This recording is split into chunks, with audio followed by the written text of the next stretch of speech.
Hey everybody, welcome back to Indie Game Dev Report, a podcast where I interview all kinds of indies on all kinds of things.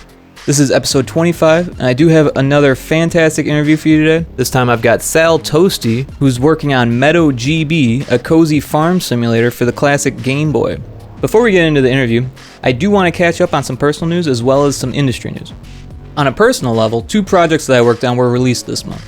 First was the solo project I made for GB Jam 12. I made Demon Fish Dead Ahead, a spooky fishing themed turn-based RPG for the classic Game Boy. I spent about 8 days streaming nearly every minute of the development. There were a couple bugs in the Jam version that kind of put a damper on the gameplay. However, I've since patched these out. Streaming the Jam was a ton of fun, and I met a lot of really cool people on Twitch, so that was a lot of fun. I had a few really cool raids. My friend Kixie, who I mod her stream, she raided me. That was a lot of fun. Another streamer that I watched, Peanut Punch, she raided my stream with like 92 people. That was really cool. So I had a lot of fun and met some really cool people. One of the people I met, Johnny Manjiro, who I will come back to in just a bit, dropped in my stream. That was a lot of fun. So next release, because that was all on Demon Fish Dead Ahead. Sorry about that. So the other game that I released was a team project that I actually managed as well as helped to develop. So Nuke Pop is the name of the team. This was my first time in a managerial position, and while I no doubt learned a ton, I gotta say the job felt very natural to me, and letting my inner producer shine was something that I can honestly say that I can't wait to do again. Working with a team can always be a risk, but I feel like the team at Nuke Pop did a great job, and I made some new friends while working on this project. It could be fun to bring the Nuke Pop team onto the podcast one of these days, actually. So Little Screamies is the title of that release. It's a spooky first-person game with a bit of a walking simulator vibe and a mad scientist theme. So both of these new games I worked on can be found on itch currently. You can go to the itch page under my name, Rick Oakland, Oclon, and there are links to both Demon Fish Dead Ahead and Little Screamies on my itch page. Demon Fish Dead Ahead is for Game Boy, but there's a web build that even works on mobile devices, or you can download the ROM and use your favorite emulator. Little Screamies is a downloadable game for PC. I hope to see both of these games on Steam eventually, but Little Screamies will probably get there first. Let me back up now to Johnny Manjiro, who I mentioned just a minute ago. So before the Jam, I was streaming myself playing some homebrew games, and one of the games I was playing was Palooza Saga Kaji's Trials.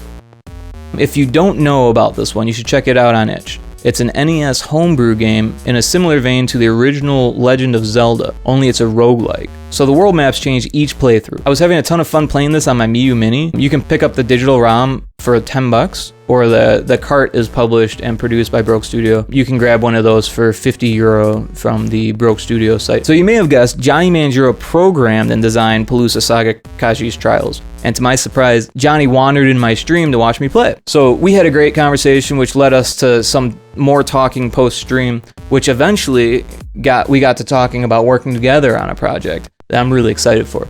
We're still working on a title, but we're planning a platformer for a Game Boy featuring an amphibian that can spit fire. So far, things are coming along pretty quickly, and I hope to be announcing the release before too long here. I'm planning on streaming some of the art making for this game on my Twitch channel. You can also find the stream VODs on the Wave Game YouTube channel. On a less personal side of things, GB Studio has once again released a new update to the engine. This time, there are prefabs. I found them to be super useful when making Demon Fish Dead Ahead. Big shout out to Chris Maltby for making such radical software. In indie news, I should probably mention the success of Animal Well. The developer Billy Basso actually went to 2 different very expensive colleges that were down the street from where I went to college in Chicago, which is kind of cool. I guess he studied film at Columbia Art School and then got a master's in DePaul in computer science. Recently, in a podcast, I heard Billy name drop Ryan Wiemeyer, a game dev who was actually my best friend way back in like 3rd grade, since we went to the same elementary school. So it's a little weird for such a large success to be that close to home, but I heard great things about the game, so I purchased it and played it for about an hour, and so far it's actually really good for a Metroidvania. Other interesting facts about Animal Well: not only did Billy Basso partner with Dan Edelman early on, who did indie things at Xbox and Nintendo, but they also managed to partner with Big Mode Games, headed by YouTube celebrity Video Game Donkey. Day of the Devs, founded by Double Fine, was also a notable supporter of the project early on. There's no surefire way to success, but having partners like these cannot hurt. Billy Basso even said something like this himself, and I paraphrase here, but he was basically saying that he stopped doing the outreach and marketing and just focused on making the game at one point because he could tell that it was going to be a success because of the partnerships. So hats off to him for making that choice to make the game good. In other news, Unity officially dropped the idea of install fees. Why did it take them this long? I don't know. In other engine news, Godot is facing some type of social media blowback. I guess an unofficial Godot community manager entered a political discourse, and apparently some people got wrongfully banned. And I just saw an official press release from Godot apologizing for anyone wrongfully banned. So I don't know. I'm kind of an outsider when it comes to Godot. In the end, I've said it before and I'll say it again. Competition is a great thing. The engine fanboy wars are just ridiculous. Use the tool that's best suited for the job. The engine's job in game development is always changing based on the game's needs. So the more you know of each engine, the better off you will be. Or honestly, just do whatever you want. Engines these days can do a whole lot. Just never bet the farm on software. This is software development after all. It's always a risk, so treat it that way. No engine provides a sure shot at making a game. That is always up to the skills of the dev. I'm sure there's more going on in the industry to talk about, but I feel like I've gone on enough for this episode. So without further ado, here's my exciting interview with Sal Tosti on his Game Boy game, Meadow GB.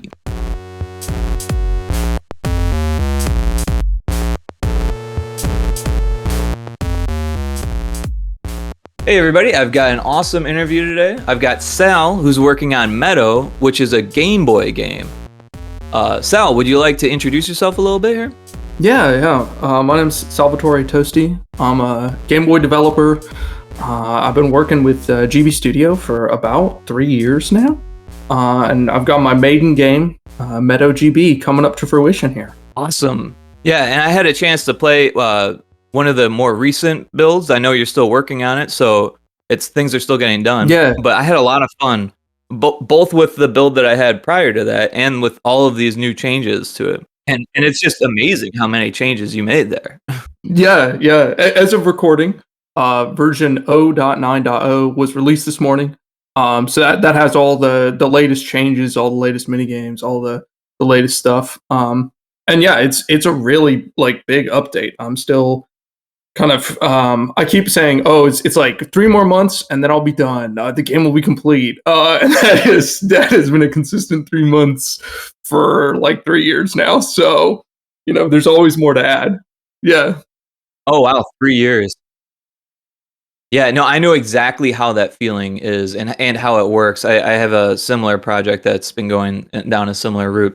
So the way I experienced it, at least, was that things seem to be fun for you. So you're like, all right, I'm gonna do this, make it small, and then other people find it fun too. And then it's like, wait a second, I could add so much more. These other people have these ideas. Is that the same kind of thing that happened to you?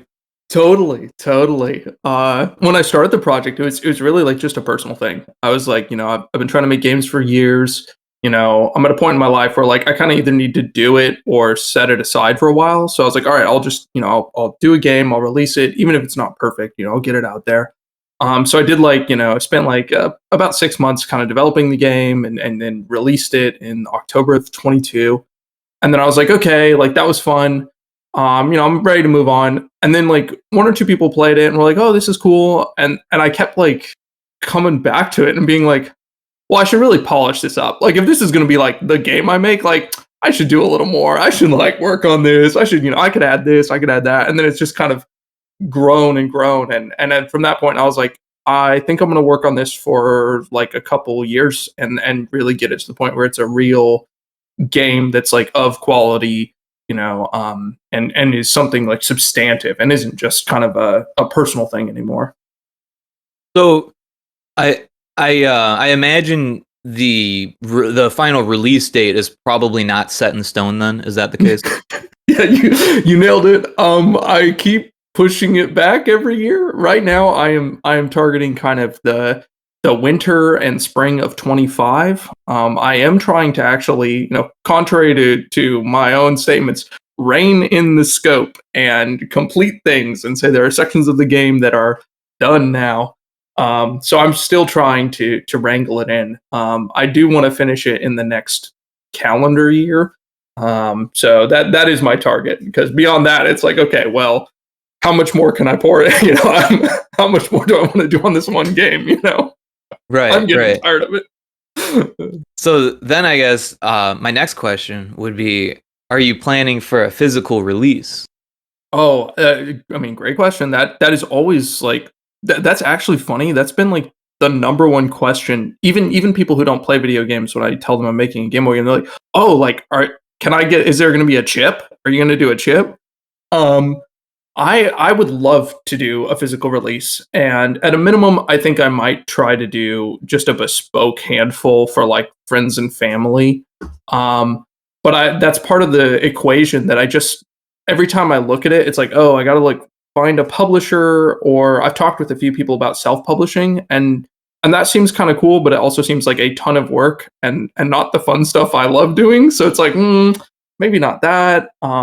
So I kind of like made an agreement with myself where I was like, okay, once I finish the game and get it to the, quote unquote 1.0, where I feel it's feature complete and all the stuff I want is in, at that point, the project will move over and it'll be about, okay, what do I need to do to get this, physically released? Do I want to do a Steam version? Do I want to do a Switch version? And just try to do all that kind of once it's done.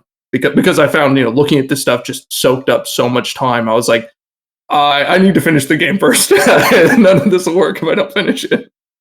Yeah. Well, I think with using GB Studio, I think you'll be pretty safe, but I've never done it myself, so I can't say for certain. But I think it shouldn't be too difficult using GB Studio to get it onto actual hardware. Yeah. Actually, I think the big restriction with it right now is like I crossed kind of a threshold internally where the cartridge sizes kind of grow exponentially. So before Meadow was pretty big, but it was 2 megabytes. It was under 2 megabytes. And just recently, it's crossed the threshold where it's just over 2 megabytes now, which means I would have to get a 4 megabyte cart, which is like the most expensive kind of cart you could buy. So it's like, the unit economics go like way down. So it's like, okay, I'm going to have to trim it down and maybe try to get it back under 2 megabytes. And even then, it's still kind of expensive. But there's like a whole. It is easy with GB Studio to export, and it's like, no, it's going to be no problem. But now I have to like discipline myself and be like, okay, like I can't just pull in 100 custom graphics anymore. I need to focus, and reuse and stuff like that. Is it the graphics that's pulling the memory for the most part? I believe so. My understanding is still pretty casual of that. My understanding is like graphics and music is where you kind of spend the most in terms of your cartridge size.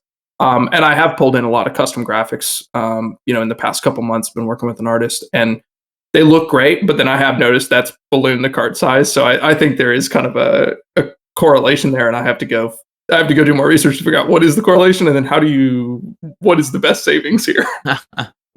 So I think we should hold back on the technicals a little bit and talk about the game itself a little bit. How would you describe Meadow? I would describe Meadow as a farming adventure game. It focuses primarily on kind of running of a farm. You as the player, you tend to your cattle, you tend to your chickens, and you plant crops and harvest them, and do a variety of other activities on the farm, from brewing, like different ciders and beverages, making ceramics, and all sorts of stuff. But there's also an element where you, as the player, are going out into the world around the town of Shady Creek, and you're kind of exploring it. You're going out and foraging items. You're meeting different characters, and you're completing their quests, and kind of interacting with the world in that way. So it's a little bit of a hybrid. If I was to really, really shorthand it, I would kind of say pretty close to Harvest Moon on the Game Boy, but maybe with a touch of Zelda, something like that. Yeah, that's exactly how I describe it, and I think it's a lot of fun to play. I loved Zelda as a kid, and honestly, I never had Harvest Moon, and I didn't have a great Stardew experience until recently. So I'm actually just now in that mood of like a harvesting type game. So I played Animal Crossing when it was real popular on the Switch, and I never really got into it then either. Like I guess I shouldn't say that. I did log like 300 hours into it, so it's not like I didn't play it. But some of my friends have like thousands of hours, like easily. So you know what I mean? Like during that era, like everyone was playing a lot of Animal Crossing, but I only did 300 and said like, I don't kind of like this. But now I'm feeling the whole harvest thing a lot more for some reason. I don't know why. But the Zelda thing is huge to me, as well as the Game Boy thing and the graphics thing. I love the RPG top down nature of the how the camera is on these types of games, and the art is fantastic. You said you hired an artist. Is that something that you started with, or something that you just did recently, or how did that work? Yeah, working on the art for the game has been kind of a progressive thing. I actually started the project just by finding some assets that were either free or like cheap on itch.io, of which there were a lot. I've been really impressed with the availability of high quality assets for GB Studio and the Game Boy. So I kind of started with that, and then for me, the art was always kind of like a bit like a collage. It was like, okay, I'm going to take pieces and try to create my vision, but then also the pieces you have available to you wound up influencing like what I would do. So after doing that for like a year and really just working on working with existing pieces, I reached out to an artist who goes by Lucky Softworks, and I did some work with him. He Some of the work you can still see in game. Of his is like the side of the cow. When you go to pet it, there's like a close up of the side of a cow. He did that, and he did a couple other pieces that are kind of scattered throughout. And then I worked with another artist called Vexed. They did some work. I think you can still see in specific. There's some places with butterflies, and those are their butterflies. And then I worked with two more artists. A person who goes by the name of Faultbox Online, and they did some really wonderful work. They did the town in particular. So all the buildings in town and like the player house and stuff. And then the artist I've worked with the most is a guy who goes by the name, his name is Dan Velasquez, and he goes by DVA online. And he's done a lot of the recent updates for like the past couple months. And I can't name all the individual places where his art's come into play, but so much of it, like the ceramics mini game and the fishing mini game, are totally his work. He really punched those up, and just all over. So it's kind of been like this iterative process where it's been like working with different artists over time to piece together different pieces of the game and kind of get it into a more polished vision. Wow. Yeah, that's amazing that you were able to contract out that many people to help you on this project. It's also surprising me that you didn't mention doing any of the art yourself. So is that something that you did not even attempt at, or is it something that you tried and you didn't like? No, I have done little bits here and there. I've tweaked little sprites or whatever, but I actually did quite a bit of pixel art when I was younger, like in high school. So I kind of knew from the beginning, I'm not really cut from that stock. I'm not a great pixel artist. So I knew from the beginning, it was like, okay, I'm either going to need to find assets that like I can use, or I'm going to need to work with some people. And one of the fun things about the project for me was once I decided it was kind of going to be like a more serious project, and like I'm going to work on it to polish it to a professional quality.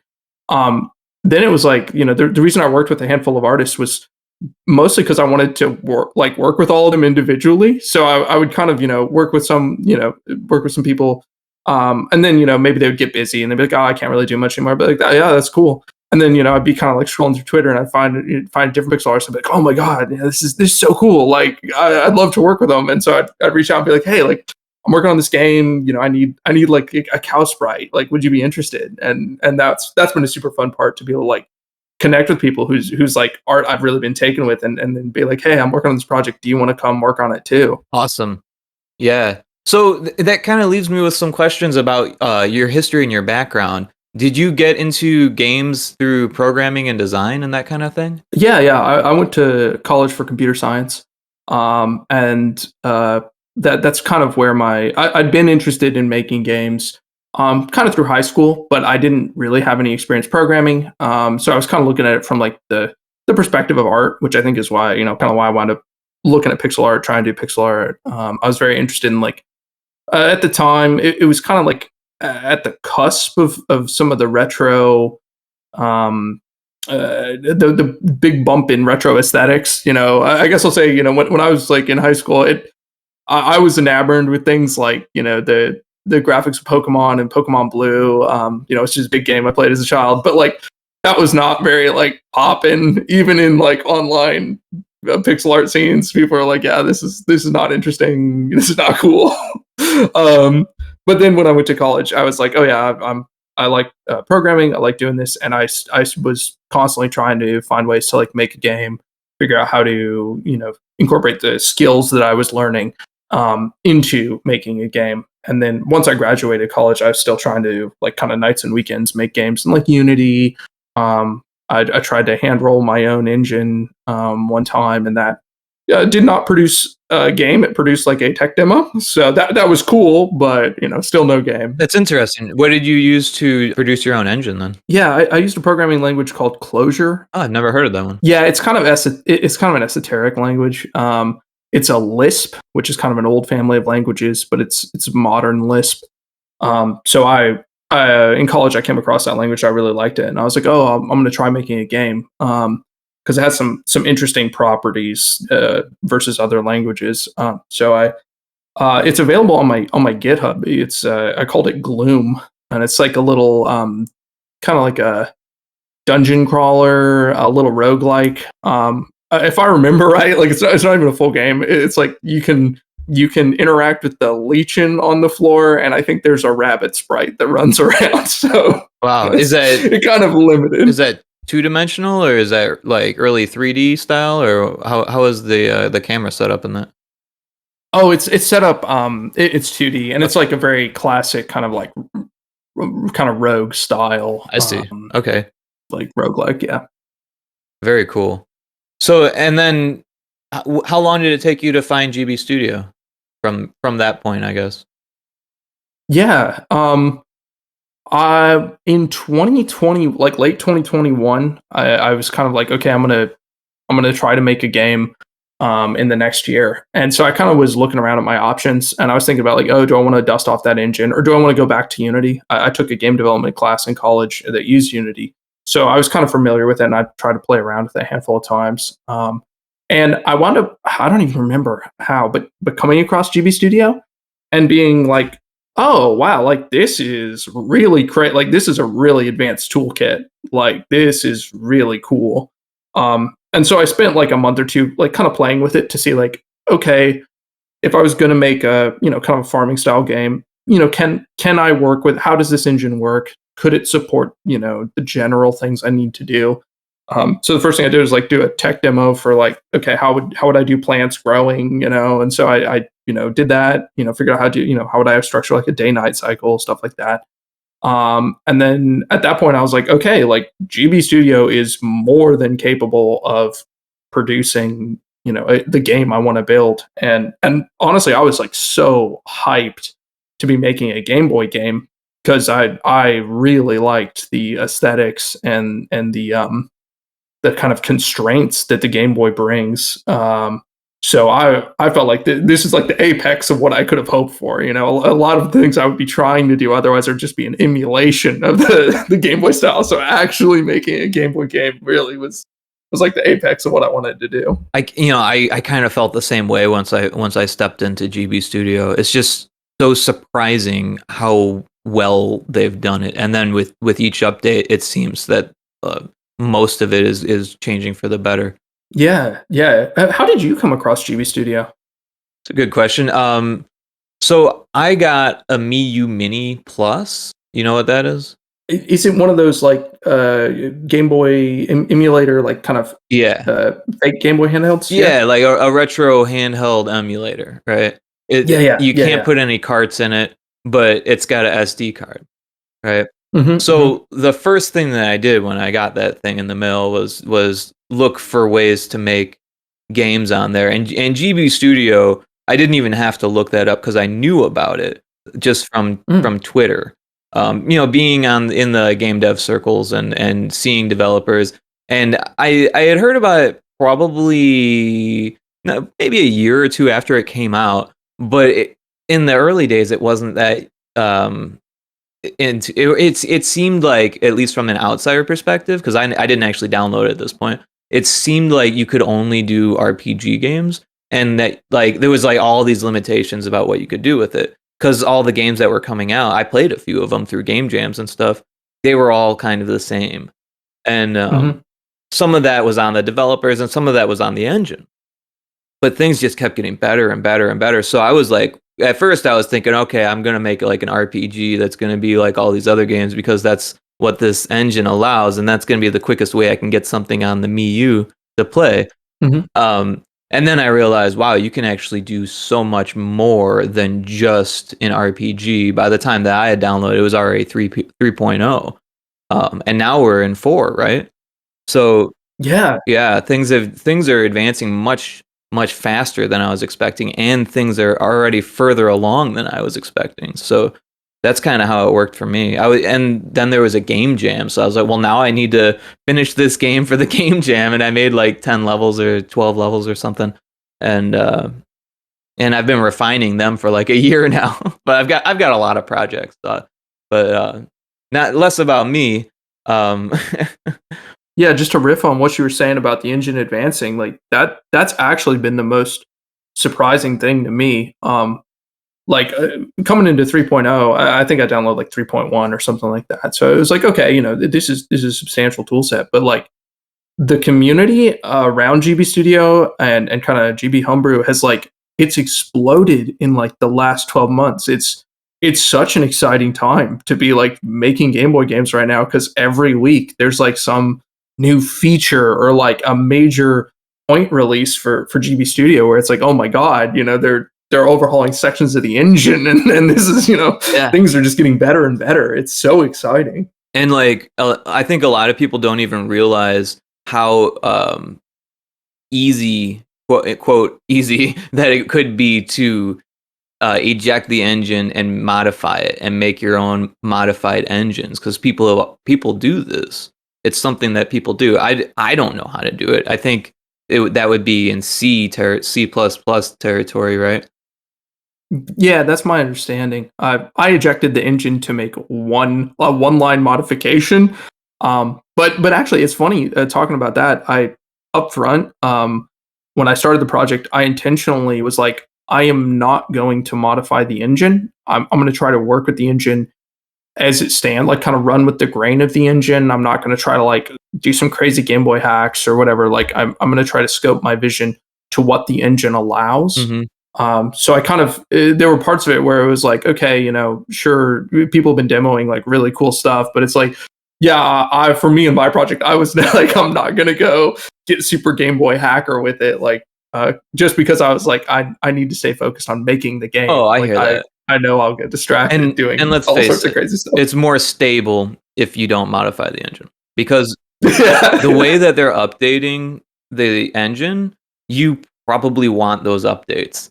And the way I see it, unless you're better at making GB Studio than GB Studio themselves, then you should probably get the updates, right? But if you want to backlog or keep track of all of your modifications separately and then add them to each new version, then that's up to you. But I think that's the way to do it if you're going to do it, right? Yeah, totally, totally. I know there's some devs out there who are working on stuff. In particular, Max Oakland.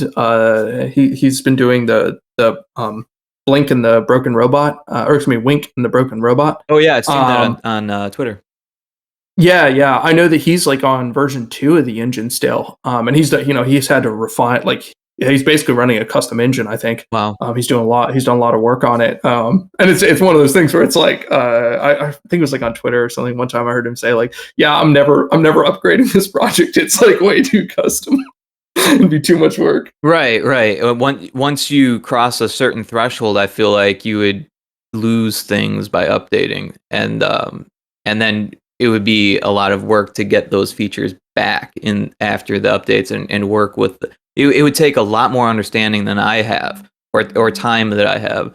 So I agree that, yeah, making modifications to the engine is awesome that you can do it, and I'm glad that I think people should do it. But if you're trying to make something like a product or something, you should probably stay away from it just and focus on what you're doing, because I mean, as awesome as changes to the engine are, and having those abilities on, like, they'll look like, oh, I could do this hack or whatever by downloading this mod. Like, it's, I don't know, it's a different world. You know what I mean? It's like making engines Oh, yeah. versus making games. Totally. Cool. So you felt right at home in GB Studio then, I take it. Yeah. And in my day job, I was, I'm like a computer programmer, so I do like kind of boring API web development stuff. And coming like home, quote unquote, after work, and then being like, okay, I just am gonna do like fun stuff in a drag and drop engine, was actually like really refreshing. It always felt like, okay, fun. Like, I'm not gonna try and structure this like some reusable module. I'm gonna be like, yeah, I'm gonna drop the if statement in, and it's gonna be like, if variable is 1, then change the state to be like the jump animation or something. So that stuff really was actually super refreshing. And I mean, big credit to Chris Maltby and the other contributors to GB Studio, because it is a really high quality tool. It is extremely comfortable, extremely ergonomic, and I mean, it is really a fantastic work in and of itself. The tool itself is really cool. Yeah, I agree. I'm totally blown away with the work that everyone's done and put into this engine, and how far along it's come over the years. Like I said, I wasn't that impressed when I first looked at it, and now it's just like, holy cow. I kind of wish that I started back then, but I'm also happy that I started when I did, because it's just, a little bit different, and, I don't know. There's one change that I don't like, I will say, with the newest version. Yeah. So it's so weird with 3 point anything. They had the middle mouse click, and then you could move the scene views, or the game view, or I forget what view, the world view, is it called?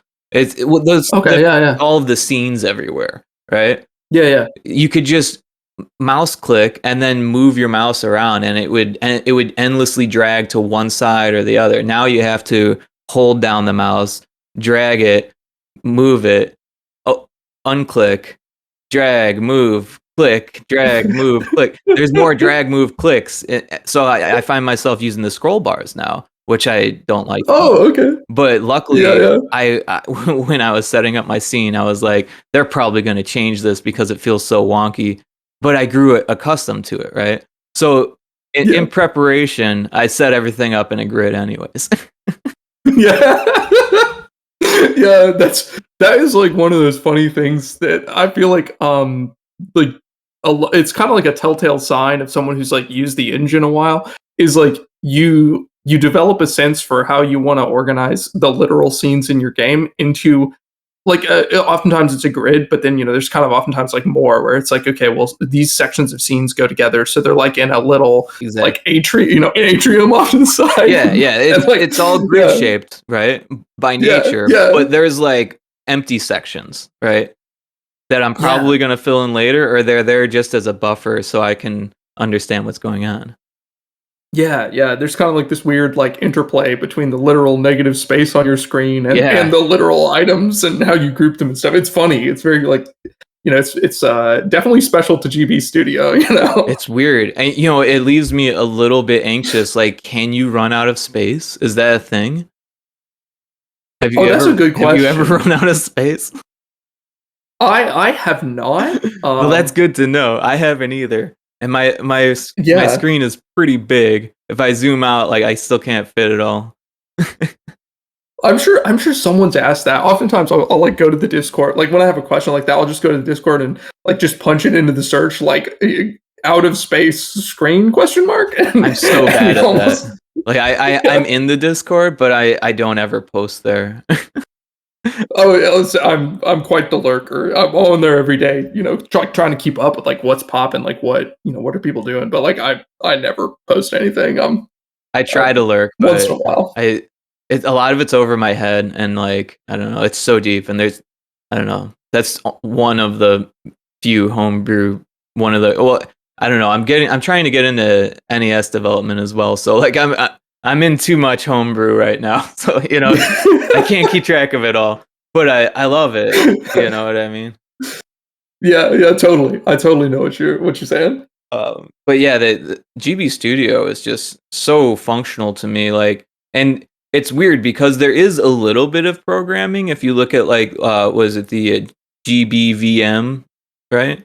Yeah, That stuff yeah. is like really simple programming, but it's really weird syntax, right? Yeah. I mean, like that. I kind of skipped over this, but when I was doing the initial assessment, I'm kind of like, okay, do I want to use GB Studio or not? One of the things that really appealed to me was that at any point, you could drop into GBVM, which is like it's basically assembler. It's real. I mean, I think it's technically like assembler macros or something, but you're basically writing programs in a weird syntax and doing like literal stuff on the CPU. And I really like that. I was like, okay, if I need to, if I find I need to do some of that, and I did in my game. I was like, okay, I have that ability, and it's really easy. Like you just inline it right next to the drag and drop stuff, and I just found that super appealing as a workflow, and I've made good use of it. So I hats off to again the GB Studio team for that one. That is a real stroke of genius the way it works and how you can just get that granularity at the precise spot you need it. It's a great system. Yeah, no, and that was literally the first thing that I did when I got the engine. I learned how to do tile swapping with the GBVM, and I got it to work right away. Well, maybe not right away, but I got it to work. And That's crazy. yeah, That's crazy. You started with tile swapping. I waited like a year before I did that because I was like, seems complicated. I don't want to do that. well, you know what? I figured I didn't want to do it if I couldn't figure that out.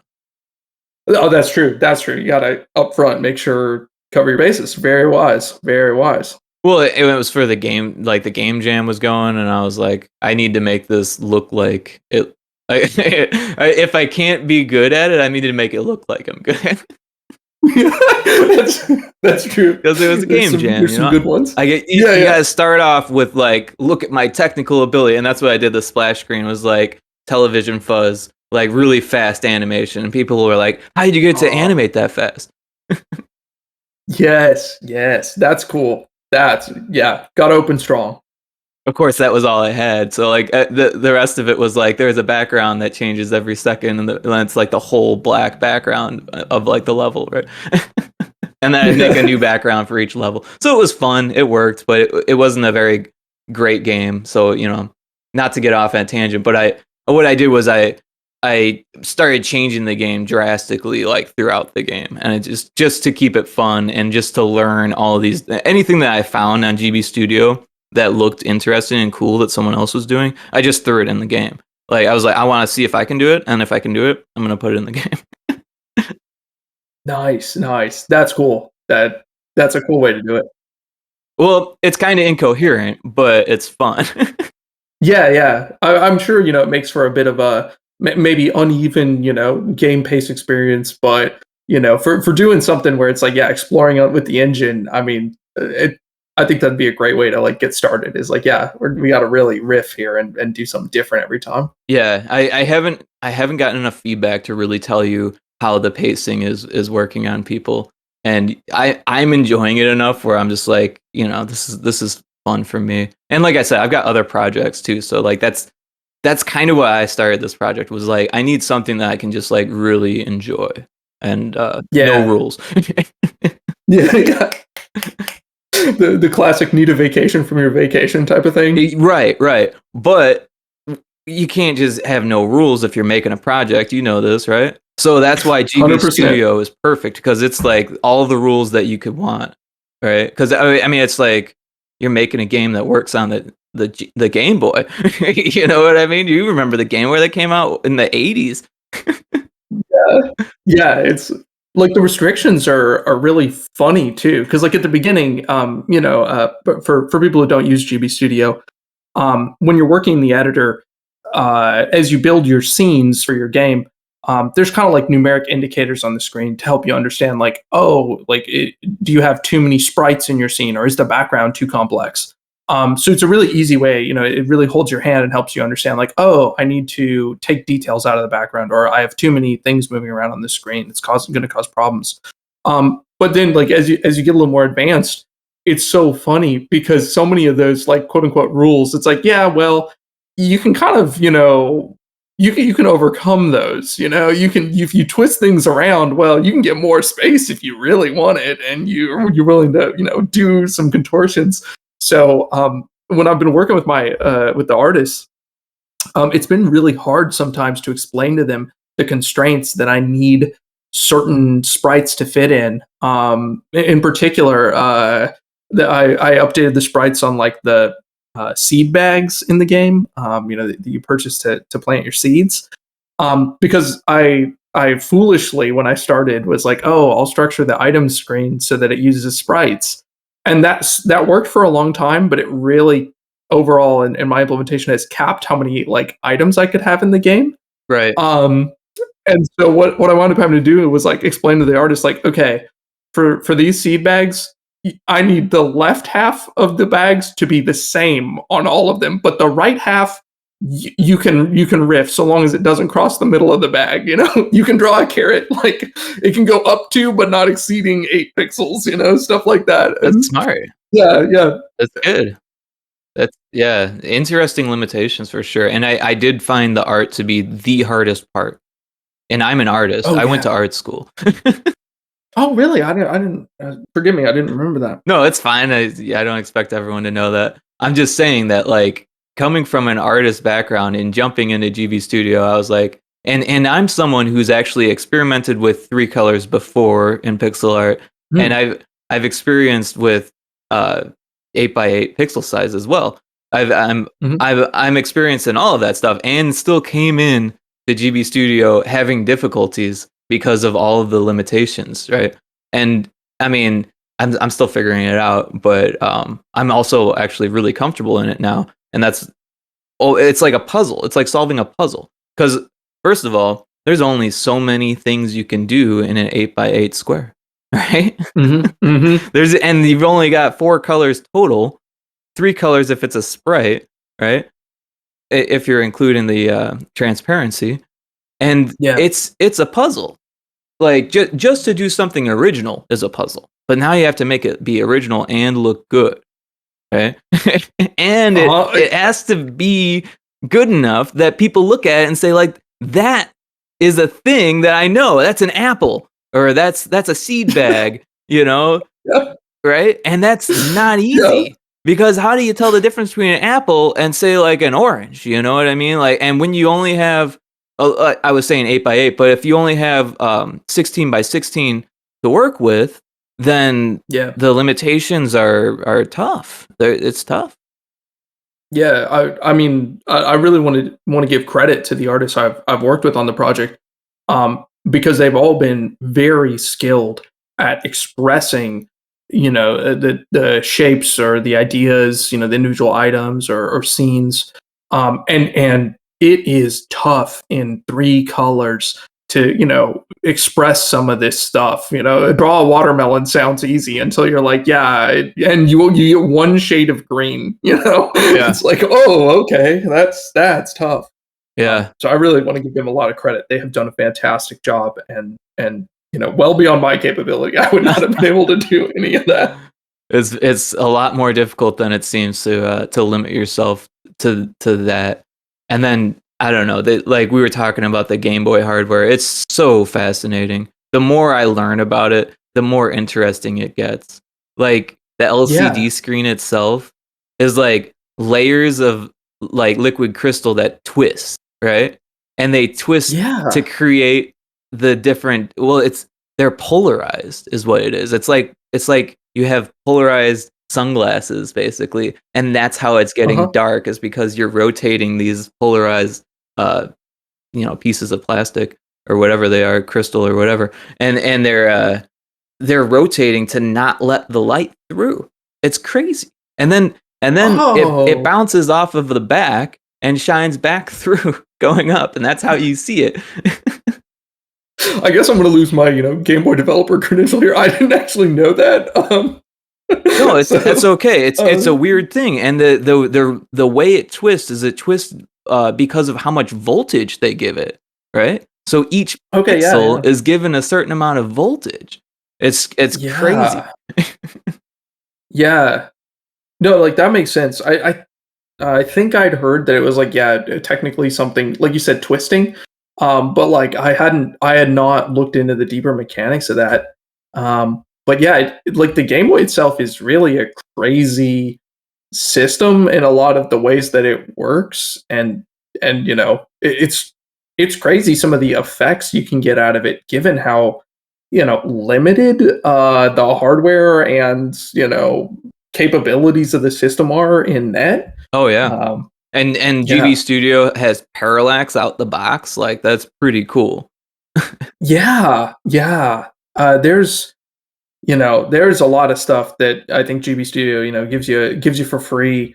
That's super just it makes it so easy to make a polished experience. You obviously have to still put in the work, but really takes a lot of that load off, so to speak. And then there's also a whole bunch of plugins. Have you been using any plugins at all or no? I have not. Interesting. I Yeah, I just opted not to. At the beginning of the project, I kind of was like, yeah, I'm just going to try to use the engine in its vanilla state. At the time that I started, there were only kind of a handful of plugins that people were. I mean, there might be more, but people were only talking about a handful, and I was kind of like, they don't really fit my use case. I'll just do the vanilla. Although in hindsight, maybe that restriction has been kind of limiting given the explosion in development of plugins. But yeah, I don't use any plugins on Meadow right now. It's interesting. Yeah, no, it's not exactly the Unity asset store or anything like that. It's still slim pickings of plugins that are actually useful for you or for anyone. Hmm. But there are quite a few now. I mean, I imagine there's been a steady increase, I believe, Um, Yeah. but yeah, I only use the tile swapping one, and then there's like an extended menu that I've used, and honestly, I don't really use them. And or the tile swapping one, I kind of got into. 'Cause I was like, wow, this is way quicker and easier than using the GBVM for the animated tile swapping. Like Hmm. it's easy when you do it for just one tile, but if you're doing it for like a whole bunch of different tiles, like that's where it's like, oh, okay, now I need like a whole bunch of different loop index integers and all this stuff. Um, so it just does it for you. But then when I think when I updated to 4. I think it's 4.0 that I'm at. I don't think I grabbed 4.1, or maybe I grabbed 4.1. I don't know. Hmm. Anyways, it's the tile swapping like stopped working after like a certain amount of tiles. So I was like, I think I'm going back to GBVM. you know, and that's what I did. I was Yeah. just like went right back to GBVM. And it's weird because it works on some of the older scenes that I had set up before, but like trying something new with like a whole bunch of swapping like just didn't work. So I was like, yeah, back to the old ways. And Yeah. yeah, because that's Yeah. all the It's plugin always. did. It just did the GBVM for you. Yeah, yeah. I saw that plugin kind of like when it debuted, and I've seen a lot of people talk about it, and I absolutely was like, oh, that would be nice. That would have been nice for some of these scenes, but I was like, I'm too lazy to go back and like redo my scenes with the plugin. I was like, Right. that's whatever. I'll with it. Yeah, no, and that's the thing. If you've already done the work with GBVM, it's probably more stable that way, anyways. Yeah, yeah. Kind of the devil type of thing. Yeah. So outside of the obvious, or you could include the obvious. What kind of inspirations have you found for your hobby, or also Meadow in particular? Yeah, yeah. For Meadow in particular, we kind of have I've mentioned it a handful of times, but as a child, I played Harvest Moon, and I really loved it. It was a game I really enjoyed a lot. So when I was trying to decide what kind of game I wanted to make, I did have a couple particular things where I was like, I want to make a game that's like relaxing for the player. I obviously had played Harvest Moon as a child, and then I played Stardew Valley, as like an adult. And I was like, I like those games a lot. But one of the things I didn't care for was that there's always kind of a running timer in the background. There's impetus to optimize your days, to optimize your outputs, and that can be a fun mechanic. Like I enjoy that, but I wanted a more relaxed experience. So from the beginning, I was like, okay, I'm not going to have a hard day timer. The player will be able to take as much time as they would like to explore the environment, and it will kind of reset every day. And maybe encourage, some form of like routing or, efficiency, but that's not going to be demanded of the player. All right, let me cut you off just say that is my favorite part of like your own spin on this genre, because man, playing Stardew, the first time I played it, that I hated it because of that. It was so stressful for me. Once I realized how quickly the day went, I was like, oh shit, I don't know what to do. I don't know what to do. And it was ruined for me until finally I went back years and years later and tried it again. And I was like, wait, well, first of all, they changed the game a whole lot since then. And second, it was like, wow, this is a lot better. Yeah. I had kind of a similar experience. I tried, before the pandemic in 2019, I'd spent, I think about 100 hours playing Stardew, and I really enjoyed it. Wow. And I was like, oh, this is fun. And then I tried to go back and play it like during the pandemic, and I was just too stressed out, and like I couldn't enjoy the game because it was demanding things of me. And I was just like, I can't play an experience like this right now. It as soon as you wake up, you have to think fast about what you're gonna do and how you can do it like the most optimal way possible, and like how you're not gonna run out of energy on the way home from the mine or whatever, Yeah. So I was like, I'm gonna just take a different tact on that. But one of the other things that I, like kind of just from the beginning, I was like, okay, I'm gonna try and base this game off my memories of how these games felt. So even though I like Harvest Moon and whatnot, I haven't really played a substantial amount since I started the project. And I haven't played Stardew Valley since I started the project, just in an effort to kind of be like, I want this to be about the things I remember these games being like as a child. And in particular, when I was a kid, I had a Game Boy, but I did not have like a Nintendo 64 or a console till I was a little older. So I had a copy of Nintendo Power I got at like I don't even know where, because I didn't have a subscription. It was issue number 126, and it had a little section about Harvest Moon 64, and I remember just poring over that over and over because it just seemed like such a kind of comfy experience. It had these little things like, oh, here are the different shops in town, and here's some of, here's the little cave with the medicinal grasses you can get and stuff. And so a lot of what I was trying to capture with Meadow is like just the sensations that I remember of like how these games were, going out and exploring the world, and being able to see parts of the map that you can't quite access yet. And just trying to base the game off my memories of that, rather than trying to go say, okay, I'm going to go like do an assessment and look at this like it's a big, like it's a serious project, and say, okay, what are the features I like and don't like, Yeah. No, I feel like you're doing a great job, and you mentioned Zelda prior as an inspiration, and I know the fishing is very similar to Link's Awakening. Is that accurate to say? 100%. That game, the mini game I have is, again, it's based on my memories of the Zelda fishing game. I did look at a screenshot. It's like I played Link's Awakening as a child on the Game Boy.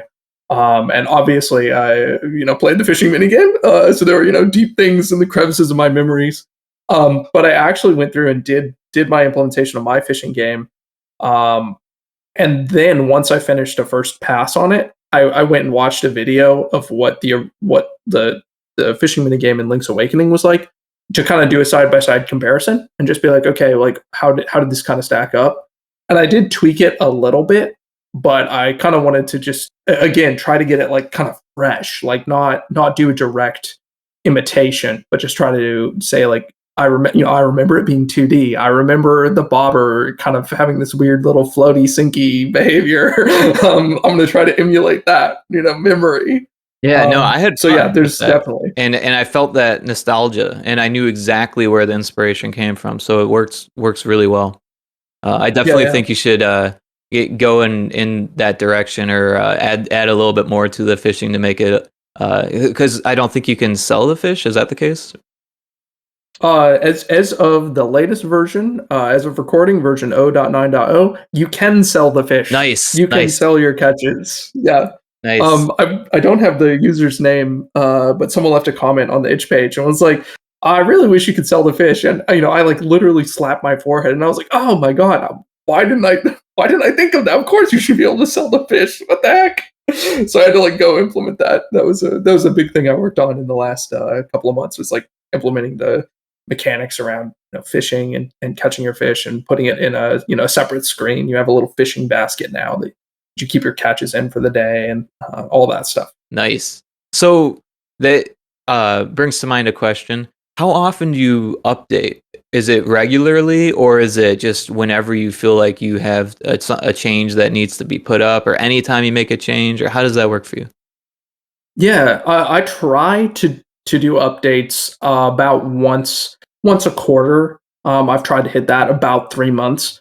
This last update went kind of long in the tooth. It wound up being 6 months between releases, which was kind of longer than I like, but I just wound up being what it was being.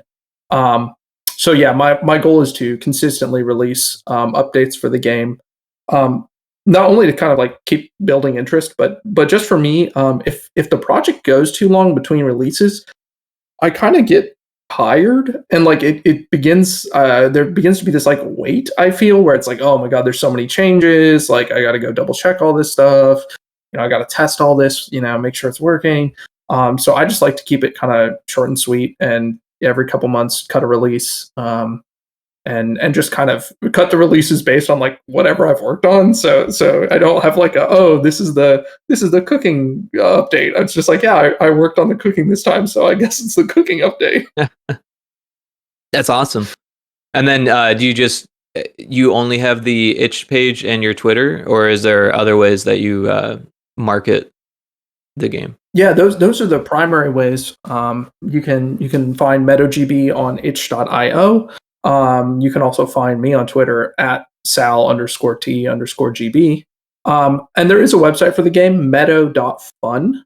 Um, it's just a small website, kind of some screenshots and stuff, and links out. So it's kind of a little homepage, but Nice. all the updates are posted on itch and Twitter.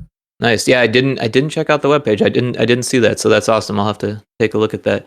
Um, then is there any other marketing that you've done or planned for Meadow? I kind of I've put off marketing the game, which maybe isn't the wisest choice for an indie release. But part of what I've been trying to do is, much like with the questions about, oh, am I going to do a physical release or not, is to try to finish the game and then look to do some of these additional components. So I did set up my Twitter account specifically to start doing some degree of marketing. So I try and hit, Screenshot Saturday and things like that. But those are the two primary forms of marketing that I have, is doing releases on itch, and updating things on itch, and then also doing Twitter. Nice. Yeah. You if you talk to marketers and stuff, you'll get a variety of answers. But honestly, I think that it could be helpful to do things the way that you're doing Mhm. it, as long as you're getting enough feedback, right? Because early marketing really really helps for feedback. But if your game already has enough it factor, then people will find it on their own, because they're looking for that type of game, and then they'll give you feedback, and then you can make the game as best as it can be, or is within your scope, that kind of thing. But when you hit like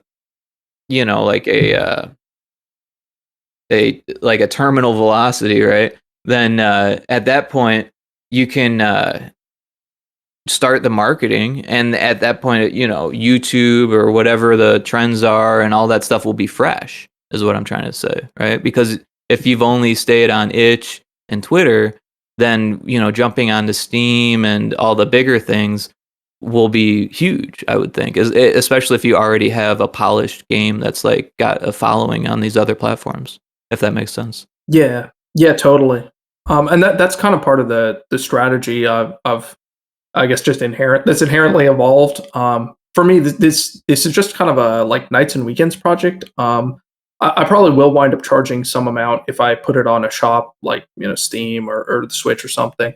But my goal for the project is just to like release it and have it be freely available for people to play as kind of like a personal like art project almost.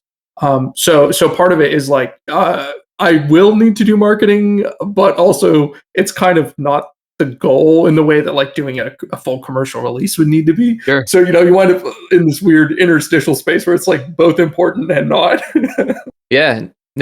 But I mean, to me, it seems like the kind of game that people would naturally gravitate towards if they saw it. Yeah. It's definitely I think, as you're pointing out, just in its nature, there are going to be people for whom it really resonates, and it's something that they're interested in. And there's probably plenty of people who will look at it and just not be interested at all. But yeah, there's definitely a group who it'll resonate either because it's a Game Boy game or because it's kind of comfy experience. Yeah, and you've done a great job with that. The theme and everything, all of the mechanics that you would expect from a game like this are easy to find and easy to use. I'm glad to hear that. I'm glad I've really tried hard to smooth and streamline the gameplay experience. Replaying I replayed the first version of the game this morning just to refresh my memory, and it was rough. It was not a great gameplay experience. So I definitely have tried hard. So I'm glad that has resonated, and you're able to feel that the kind of smoothing of the experience. That's interesting. So what were the early like versions of the game like early notes and early ideas for concepts and that kind of stuff, or things that you've removed or anything that's interesting along those lines? Yeah, it's funny. Some of the early notes I have they're kind of general. I kind of spoke earlier about wanting a relaxing experience. And one of the things that hilariously, like from the beginning, you could sit down at your kitchen table and as the player in your house, and you could restore your energy.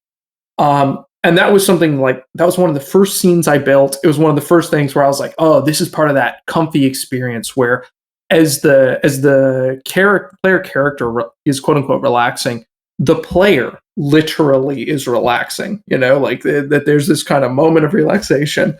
So that has virtually remained, it's virtually unchanged. That particular scene, that particular experience, it's constant. I love it. I love it. And I was thinking about it. I don't drink a lot of coffee these days, but I do drink tea on occasion, and like that's the vibe that I got from it. That it could be coffee, but it's also could be tea, and it's just so like warming and inviting, and you cannot complain, even though you're like just watching the coffee bar fill up kind of thing.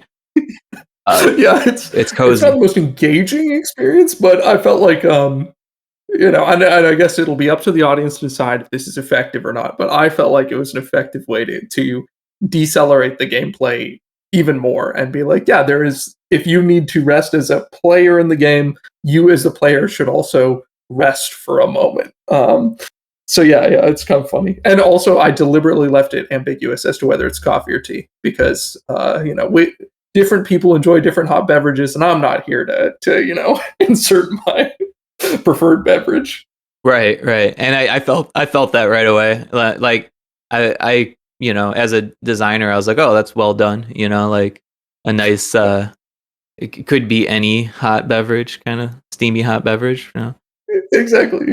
And the platonic ideal of a steamy hot beverage. And there's something just so cozy about a mug filled with a steamy hot beverage. I don't know what it is, but it's like a trope of coziness Yeah, it's 100% like a like one of those like game dev life or game dev hacks where it's like, oh, hack the player's brain. You want to feel cozy?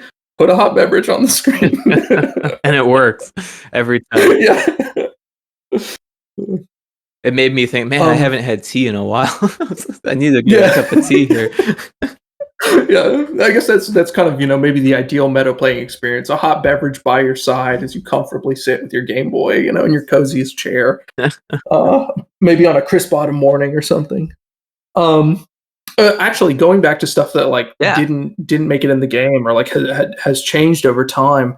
Um, the player after a few days, the player can travel to an island where they can do a little more exploration Oh, the hot air and find balloon, some right? more. Yeah, yeah. They take a hot air balloon to the island, and then there's some things you can unlock. Initially, I actually like planned for like double. The island was originally like twice the size, and I made a bunch of maps and stuff. But then I just couldn't figure out what to put in them that would be interesting. I kept playing the game and like going to the island, just being like, this is like it's just too big. So I just cut out like half of it one day. I was just like, oh, whatever, I'll figure it out later. And I never kind of figured out what to do with that piece. So there's half an island floating out there in memory somewhere, unused, undecorated. Oh, well, that Um, could be helpful to dig into later if you need the memory, right? exactly. Yeah. Yeah.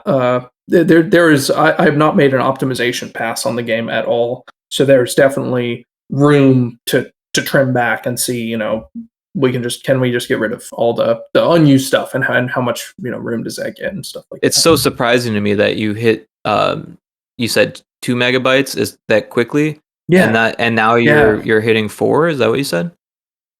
I'm just beyond 2 MB, Oh, you're and just beyond because of hit the way, 2. Okay. yeah, just because of the way the memory works, if you're over 2, then you have to have 4. And then So you kind of. I'm not sure how much you know here. So if you can't answer, that's fine. But do you know how much memory GB Studio can export a ROM at?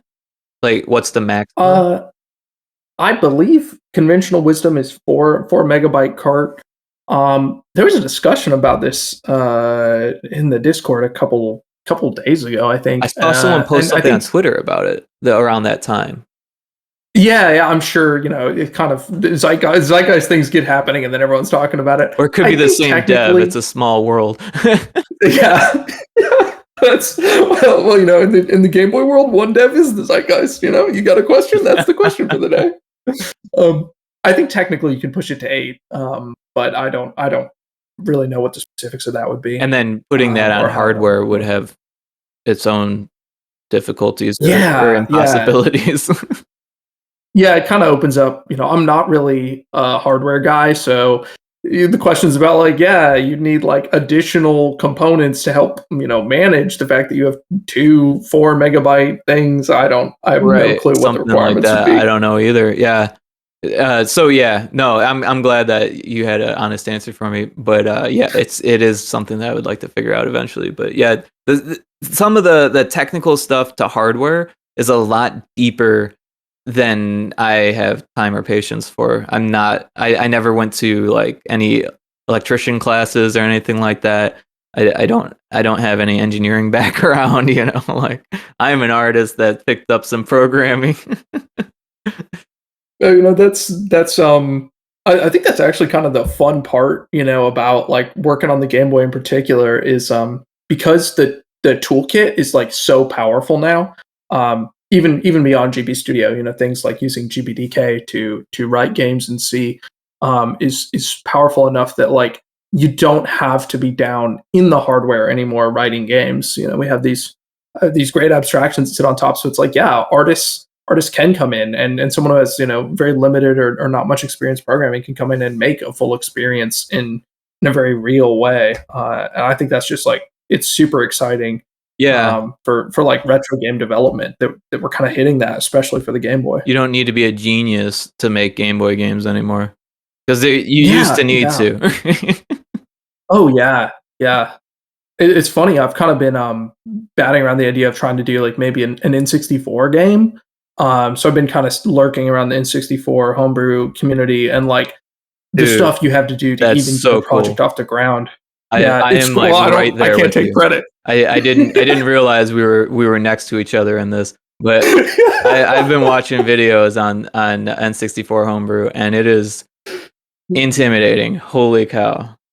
Like Oh I my thought god, NES dev was intimidating. N64 dev is like whoa. But it's one so day, crazy. man, one day I would love to do N64 development, whether it's just part of it or doing it all myself. Like I don't even care. Like that's such a cool system to work with. Oh yeah, it's awesome. And like the technical challenge of it, I definitely would need to like it would be like a tremendous like an Everest type climb for me. You know, it'd Oh be like, yeah, oh, the ultimate achievement as an engineer. You know, I'm in here understanding all of this. yeah. You know? Animating things with vertices and stuff like that. Yeah, making my vector calculus teacher proud. You Yeah, know, my linear algebra teacher proud. yeah. Classes I don't know nothing about, but you know, as soon as I learned how to like make triangles move in X and A, like it's kind of the same thing, right? Yeah, yeah, it's all. I mean, at that point, it is all matrix math. So you Yeah. know, we're all equal there. None of us know what's going on. Well, I mean, there's some easy matricy math. I don't know. I guess that's a weird thing to say. Nothing in math is Yeah. easy. I Heck, mean, making a hats off. camera was difficult in X and A. Yo, you know, I have a lot of respect for people who write their games from scratch. You know, whether it's for the N64, Game Boy, whatever. Like, it requires a level of engineering discipline that I obviously have not been able to summon in my personal life. You know, at Yeah, work, I think of myself as pretty good, but like at home, it's like I don't want to do that. personally, I would love to learn C++, but I don't know if I have it in me yet. Like I would love to get there one day. Yeah, yeah, absolutely. It's kind of a maybe it's you know a goal that you work toward. You know, you kind of find your way there rather than setting out. Right, but that's also kind of the same way I feel about 6502 assembly, right? Yeah, yeah, And that's true. they're Yeah, both so cool. Like how do you yeah, choose? yeah. How do you choose? Like and they're both opposite ends of the spectrum. Oh man. Programming is I don't know. I what kind of classes did you take when you were in college? I took mostly Java classes. That was you know I went to a Java school, quote unquote. I did take one or two classes that did a little bit of C, and then I did like one class in the weird Lisp language closure.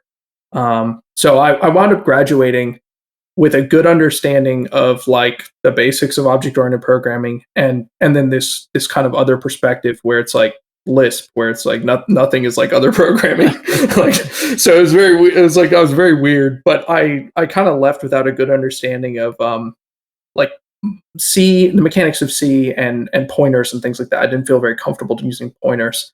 And so that definitely has like as I look at this stuff it's like okay I'm gonna need to buckle down. And I think I'm trying to remember. There's some quote in computer science where it's like there's two hard things. It's like recursion and pointers. And I feel like I have a good grasp on recursion, but I don't have a good grasp on pointers. So it's like okay, I'm gonna need to really learn here. We're Yeah. going back to the textbook.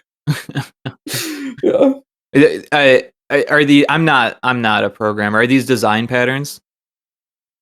They're kind of like pointers and recursion are like programming concepts. You know, recursion is kind of like concepts which you know call into themselves. You know, forming you know series of chains of calls where they're kind of uniform. And pointers are like literally mechanical pieces that you use when you're programming C to point to places in memory Oh, okay. and say like yeah this you know this player vertice is here in memory and it's kind of it's very like I would describe it as hardcore when you're using pointers because you're like yeah I'm pointing to like 8 bytes in memory Yeah, and I know using what it memory is you addresses and know stuff like that.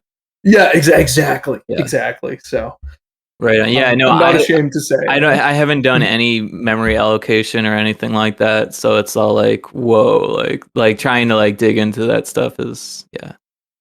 Yeah, this might be apocryphal, but I did hear. I think it was Quake. Originally, of course, was written in C. Um, but I don't think it uses very many pointers because it's all allocated using what's called the stack, which Mm, is kind of just a different style of memory allocation than using pointers. interesting. Which is kind of crazy. Like it's a big departure from virtually every other game which heavily uses pointers. So I think about that sometimes when I think about the stuff where it's like, well, if they did it, maybe I could do it, and I Oh wouldn't yeah, have to learn all this weird stuff. yeah. If Carmack can do it, maybe I can. No. Yeah, exactly. Yeah, simple. Just become John Carmack. Easy. Oh man, that's cool though. Yeah. So Yeah. outside of homebrew and video games, do you have any hobbies like just in your personal life, things that you do to get your mind off of games or to get inspiration or anything like that? Yeah. I definitely have wound up focusing a lot on homebrew, and that hilariously has become like the primary focus of my personal life. Even though I wanted it just to be a kind of side thing, but now I'm like I always tell everyone, "Oh yeah, I'm working on a video game. I do I do Game Boy games and stuff." But I also I of course love playing video games. So I recently got an N64, and I've been kind of acquiring a small collection of games. So I was playing Perfect Dark yesterday. Playing a game I dreamt of playing as a child but did not. Nice. Oh, you didn't have it Um, as a kid. Wow. I loved that no, no, I experience as a kid. One of my favorites. yeah, yeah. It kind of yeah, Perfect Dark's actually like kind of funny because like I said, as a kid I didn't have it, but I kind of knew of it, and it seemed so cool, like just the coolest game in the world. And then when I was in college, I came across there's like a Japanese advertisement for Perfect Dark where it's like it's all just red and black, and it's like a woman on a couch with like a rifle, and it's like it's so cool. I was just like, oh my god, this game is this has to be I crazy. need to look that up. So yeah, it's a killer image. It's one of those things where it's like I can't say that it like hasn't directly inspired Meadow, but it absolutely was like it's burned into my brain. It's just like I want to make something that cool. Um, so yeah, I've playing some N64 games. Actually, I recently played a game on the PC called Sulaco. I don't know if you're familiar with that. It's like first person shooter. No, I don't think I am familiar with that. What's Yeah, that like? it's a first person shooter, and it was built on the Doom engine. I think GZ Doom. Um, Oh, I know yeah, GZ Doom. Very cool. yeah. And it's like a modern game. I think they just released into early access earlier this year. So I picked it up, and it's kind of a tactical shooter experience. If I remember right, they say it's inspired by like Fear and oh shoot, I can't remember the other game that they mentioned, but I that's been super I fun. think I did see it, but I didn't grab it. Now I wish I did. Yeah, well, still plenty of time. I think they're still working on updates for that game, which is sick. I can't wait to play them. And that experience, actually playing that game, was super kind of motivating for me because I was like, wow, I definitely think that Sulaco is like a masterwork on the Doom engine. Like it's a crazy good game, and I was just like, oh man, spiritually we're doing the same thing using an old system to build a beautiful game. I should strive for this level of quality. Yeah. No, I mean that's interesting to me because I when I started I was like or me back in high school I should say I was modding Doom and using the Doom builder and stuff like that. Or Oh no yeah. way. Well, and the build engine as well, and just that's kind of what like that was my first step. That was even before college. That I was like, oh yeah, I was just wandered into modding.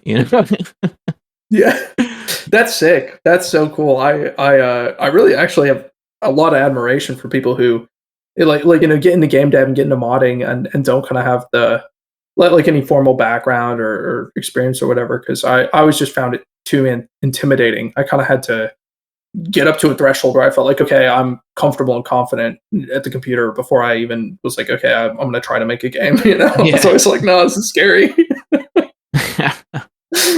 And then real quick on the GZ Doom engine, I just wanted to mention Yeah. I played this game called Doom Infinite. Are you familiar with this one? It's No. really, really something. It's Doom, and I think it's Doom 2. I don't maybe it's Doom and Doom 2, but it's roguelite. Really? Yeah. I can't remember if I think it's maybe it's Doom 1. I can't remember which one it is, but it's the levels are randomized. So there's like a hub world almost kind of thing, Uh-huh. and that's got some random stuff going on with it, and then you go into the levels, and some of the levels have randomization as well as all of the enemies are randomized. There's like enemies that have like perks to them and curses and stuff, and like and there's other new things like built in as like holy cow. And That's you get crazy. points for kills and stuff like that. Is way more enemies. Like the enemy size, the scale size changes and stuff like that. Oh man, it's fun. I don't want to get too Oh, into that, but yeah, I was like, whoa. I appreciate the recommendation because I'm definitely gonna go download that. That Oh sounds yeah, it's sick. still in beta, but it's free and it's like definitely worth playing if you like Doom on PC. Yeah, Um, that's sick. yeah. Um, but yeah, so in your area, is there like a local homebrew scene or a local indie dev scene, or do you have any like social networking in real life kind of thing? No, actually, Oh, when I started making this game, I was living in upstate New York, in a small town in the middle of the pandemic. So I didn't. There was like no one around who was even, I think, programming very much. So there were no indie devs around. wow. And I've moved to California since then. But I don't live in a major city, so there might be people around, but I haven't met them, and I don't know anyone online who's like from where I'm at. So I kind of am the lone Game Boy guy. There might be others, but I haven't seen them.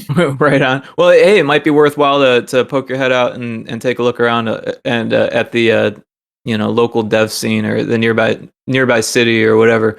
I Yeah. found that to be really helpful when I was living in Phoenix. There's a lot more devs than I expected. Oh, okay. I'll definitely check it out. I will say I do live close enough to LA that I could drive there. And last year I went to they had like a little Day of the Indie Devs showcase in downtown LA. Oh wow, So I went and got to play some indie games and meet some people. In particular, I went to meet Kobe Soft Joe, and he was kind of showing off his game. But he's one of the artists I worked with because he did the cover for Meadow that you oh see on okay, okay, itch.io. Yeah. nice.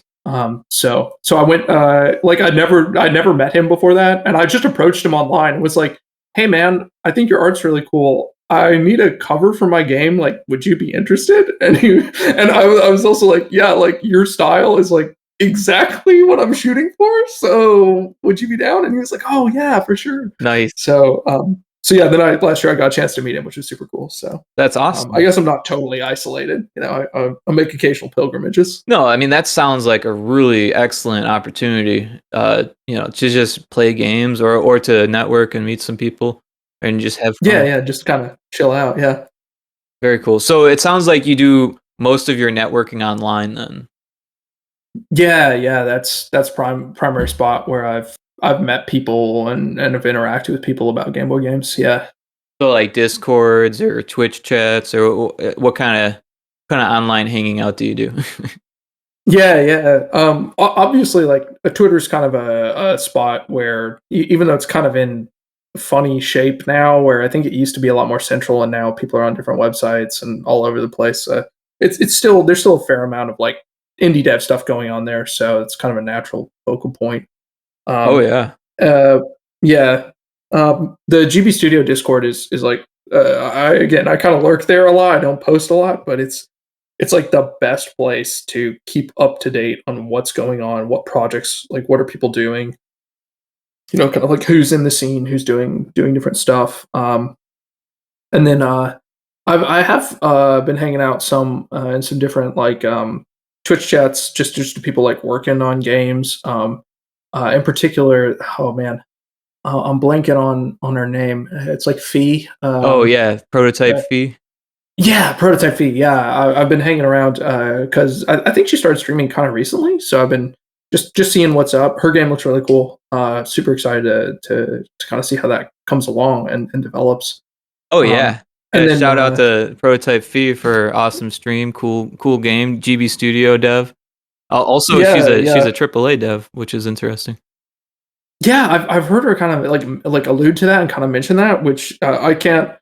I mean, I guess I can imagine being a programmer at work and coming home, but I can't imagine programming games at work and then coming home and programming more games. So, Well, it's nice who because knows? GB Studio has so little programming, and she's a programmer, right? So Yeah, this is true. that makes I sense. guess I should look to my own experience. This remains true. Yeah, no, Um, it was cool I to run don't. into you in her chat. That was Yeah, interesting. yeah, yeah. It's so funny. Like the GB Studio community, it's like it really is kind of very hilariously very small towny, where it's like, yeah, you're gonna see the same couple people like over and over, and like everyone's just hanging out and doing their own thing. But You everyone's know, also really nice in the Game Boy homebrew scene. Have you yeah, experienced that? yeah, It's yeah. just so warm and welcoming compared to like Nest Dev or any other N64 dev. Yeah, I've definitely noticed that, the GB Studio just community writ large and like the maybe I just classified as like interactions about GB Studio are really, really slant positive, which is very nice. It's very cool. And I don't have much experience with the Nest Dev community.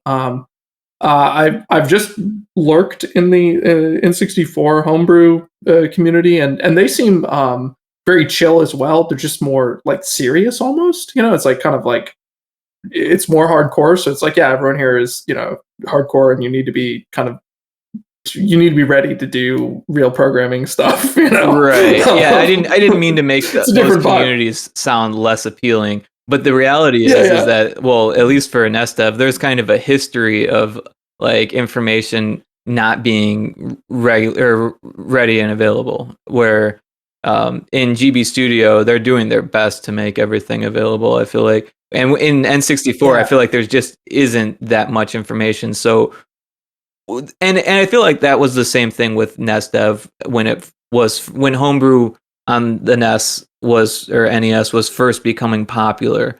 It was like you had to do all of the work yourself. You had to backwards engineer the hardware to figure out how it works. So it didn't make sense to go telling everyone what your hard work figured out. It's yeah. giving away your hard work for free. And that was kind of the mentality, I think, of early homebrew, where that has completely washed away for GB Studio, it feels like. Yeah, that is totally true. It's definitely just a totally different perspective on information sharing, especially. And in fact, I think that the only, maybe if there was a problem that the GB Studio community faced in that regard, it's that there's so much good information being shared, and there's no good way to catalog it. Like that's the problem that we have. It's kind of the opposite. Um, but yeah, and it's funny actually, kind of to riff on this point.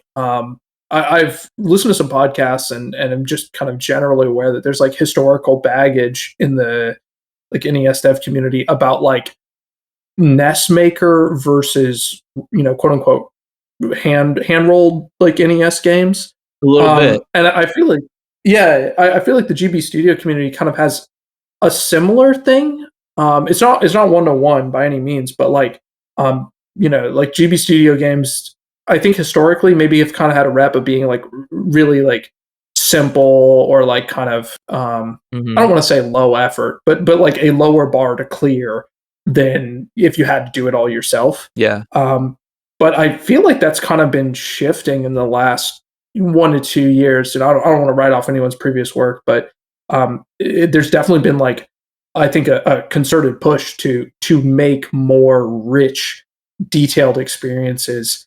And also as GB Studio has developed and advanced, it's enabled that to at least in my opinion to the point where like some of the experiences I see coming out of GB Studio are like maybe close to indistinguishable from a quote unquote hand rolled game. Oh yeah, They're really high quality and really, you know, fantastic, in terms of like their complexity. The complexity of the games that are being produced is going up, which is cool. I agree. This is a really interesting topic for conversation for me, uh, because there's a few things going on here. First of Mhm. all, you've got GB Studio is massive compared to roll your own Game Boy Mhm. engine, right? Because it is hard to roll your own Game Boy engine. I mean, don't get me wrong. I'm sure if you're a C++ programmer and you understand Game Boy Toolkit and all that stuff, it's not impossible, and it's probably easier than it ever has been. But if you're a programmer and you know that stuff, like jump in and give it a shot because people are doing it. But then Mhm. to make it look great is going to be like a whole nother thing, right? And a lot of programmers, you know, they're not artists generally. I mean, sometimes they are, but it's hard to make things look great. Anyways, what I'm getting at is that GB Studio already kind of makes things look great now, which is Mhm. really helpful. And then it also makes it really easy to program. So there's just way more people making games there. So now you have the quality we're talking about. So you have people who have spent their lives learning programming to be able to make a Game Boy game, and then they had to figure out how to make it look good if they've been doing it long enough. And that's where you Yeah. have the best of the best Game Boy games, if you ask me, because those people, they can push the engine like crazy to do whatever they want, and then make it look good on top of it. And there's only a few people, literally like a handful of people in the Game Boy world that can really do that, and that Mhm. actively do that for Game Boy, because there's all types of other things to do with life, and and I'm just guessing. I don't have 3 people or 5 people off the top of my head that I'm thinking, but I have played some of these games, and some of them are on itch, and they're really really fun. But then you take a look at what you can do with Game Boy Studio if you really know the engine and you really know the art and you really know the limitations of the Game Boy. You don't need to make it look like a Game Boy Studio game at all, and it doesn't need to play Yeah. like one at all. And no one needs to know that it was made with Game Boy Studio if you do it right. And that right there is like, if you can't tell, then what's the difference, right? Yeah, yeah, 100%. This was like maybe a month ago. And I'm gonna blank on their name. I think their handle is VG Vroom. But they did a GB Studio game, which was like a little racing game. Um, and I was just floored because I was like, wow, like this just doesn't look like any other GB Studio game I've seen. It looks kind of like maybe GTA on the Game Boy or something like that. It's like an overhead racing game, and the racing, it looked really crisp, felt really crisp. It was a fun looking game, and I was just like, wow, like it's crazy to see how like you're saying, how people are like able to kind of push the engine now and say like, okay, well, let's do something different. Um, Meadow does not push the engine like that. It's very much like a an RP, using the RPG roots of GB Studio to make a game. But it's really cool to see other people like just say, yeah, you can leverage a lot of this, stuff that's built in, that's easy to use, and you can take it in a totally different direction. It's super cool. It's such an exciting time in the community. Oh yeah, no, I love it. And honestly, when I first got into it, I was like, yeah, I really want to make games, but I probably won't be any good at it. Luckily, there's a whole bunch of games that are really good on itch. And like I said, the Miu Mini is kind of what got me into the homebrew thing.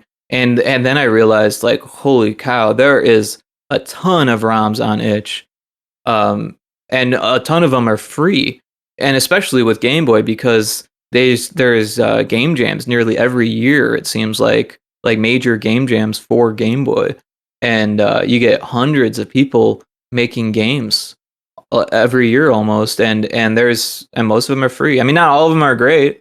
There are a lot of game jam games, but man, some of them are fantastic, like Yeah. jaw dropping fantastic. And yeah, some of them, they do cost money, or like Hoonigans I picked up for $1 from Yeah, that was it. That was the racing Salamis game I was talking about. Digital. Sorry.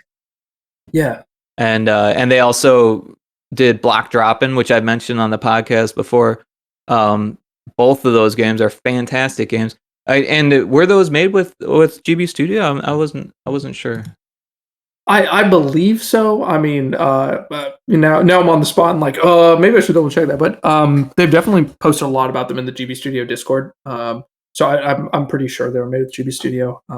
I guess I will defer to them if they choose to weigh in. They hear this, you can weigh in whether or not it was made with GB Studio or not. Yeah, I'm not seeing anything on their itch page, but that doesn't mean that it's not. It looks like it was made with GB Studio to me. So you're probably right. But then again, that's not like a bad way of saying like it looks like it was made with GB Studio. What I mean is that the way that the UI is laid out looks like it was custom made using the methods that I would use to do it. Granted, you could do that in roll your own engine also. So like it really doesn't. It's just a guess. But yeah, the art in Hoonigans is fantastic. The gameplay is fun. I wish there was a little bit more racing involved, but for $1, like you cannot complain at all. And the cones are fun too. So like it's not like it's unfun. Yeah. It's very, very good. And Black Droppin' was the same way, like super fun game, had tons of content and only $1, like yeah, very, very fun to pick up. I definitely recommend anyone who is looking for like indie games that are pixel art to dig into the homebrew scene, because that's what they are. They're indie games that are pixel art, and they just happen to be on old consoles, which anyone can use an emulator to play these days. And like the physical emulators are getting really, really cheap, so it's more affordable to play it on a handheld like I do or something like that. But very cool stuff. Yeah, it's a really cool. I guess I'll use the phrase conceptual form factor. I don't know if that's really right, but it's cool because it's like, yeah, these games can be made, relatively cheaply in terms of both time and materials, and you can still get a really cool experience out of it. It's kind of fun that I feel like the homebrew scene, the Game Boy scene, are like about making kind of cheaper, easier to digest experiences than something even in kind of the high end indie scene. Which is just, I think, a cool part of the whole kit and caboodle. You can have these kind of like you're saying, a $1 experience that's still really fun and great, and feels like a full game. Yeah, and I got at least a couple hours out of that one, I think. I don't think I even finished it. Yeah, exactly. So I mean that's fantastic for $1.